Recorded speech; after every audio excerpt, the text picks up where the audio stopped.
everyone, I'm Renz from Dutch Tech. New day, new tech tips to share. Let's grow!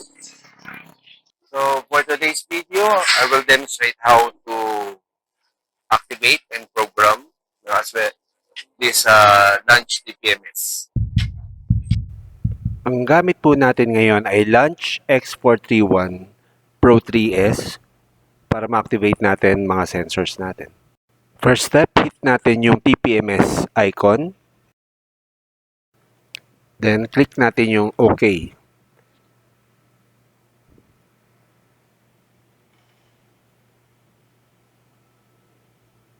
And then, choose natin yung right model. Let's say Nissan. Ang model na gagamitin natin ay GTR. So, piliin natin GTR.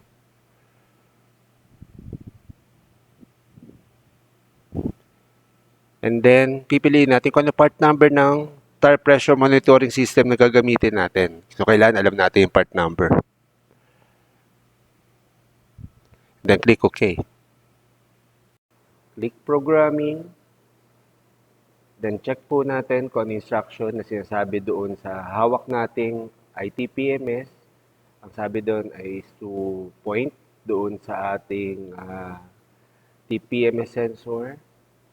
And then, wait natin na yan ay mag-activate. Ayun, nakita natin na nag-activate na yung front left. Then, lipat tayo sa kabila. Front right naman. Ayun. Activated na rin yung front right.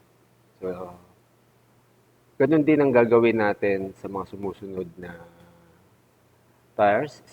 Naulipat tayo sa rear, right.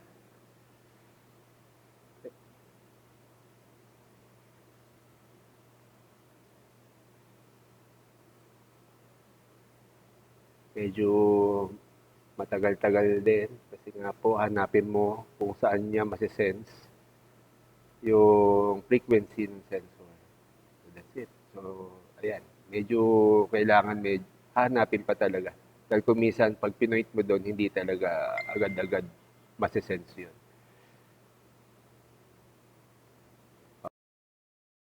Now, tapos na tayo mag-activate. Activated na. Nakita na natin, nag-appear na sa screen yung IDs ng 4 sensors.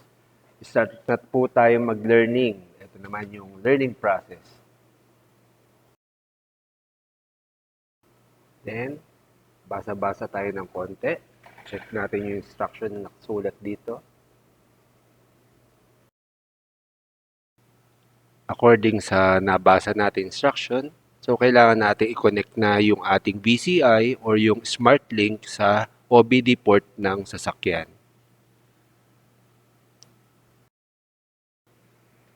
Yan, pasok tayo sa sasakyan. Connect na natin yung ating Smart Link. Ayun, connected na yan. And then, again, we will start the learning process. So now, wait na lang po natin until matapos yung learning. Makikita natin naman sa screen if it is successful. Ayan, nag-appear na sa screen yung tire pressure, actual tire pressure. So, that's it. Again, I'm Renz. Until next time, follow me for more.